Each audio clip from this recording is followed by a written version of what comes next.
Oo. Mag-uwi. Pwede kayo sa likod ng kutsi niya? Pwede yan. Mag-uwi kami ng suwe.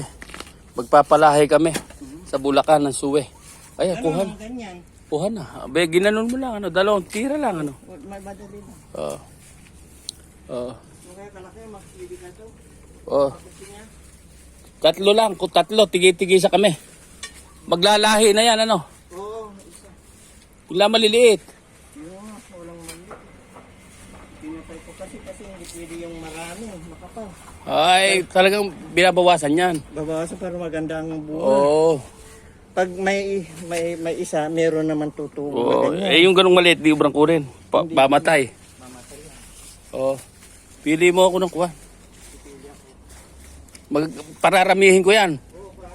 Sa amin naman, basta't namunga lang kahit na magpapamigay din ako.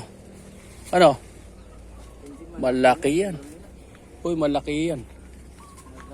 Laki ito ang bata mo. Layan-layan. Singkamas.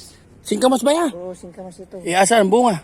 Yan, hindi yung Bulaklak. Bulaklak pa. Saan namumunga sa lupa? Dito naman. Dito ba namumunga sa taas? Oo. Ayan pala, singkamas. Yan Singkamas maputi. Maputi ang binti. Ito na yung bulaklak na yan, singkamas na yan. Ganito na pag lumaki na Yun. Ganyan na. Galingan. Yan ang singkamas. Singkamas. Kala ko sa lupa kuha singkamas. Yung bunga yun. Yan at saka yan. Meron din. Yan inuulam, yung naman sa baba, yung kinakain na, singkamas na. Dito na. Galing. Paano ka nakapagpalahi nung ganito kaliliit na bayabas? Hindi yung buto. Buto. Oo. Ba't namumunga na ganyan lang kababa?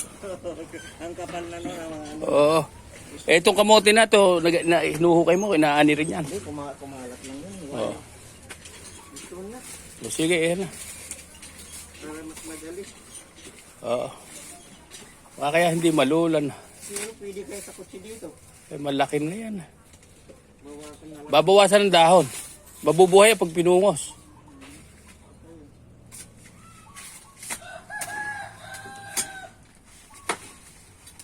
Hindi mo naman kaya patayin yung saging na yan. Kahit na putulin mo. Yung Tutubo.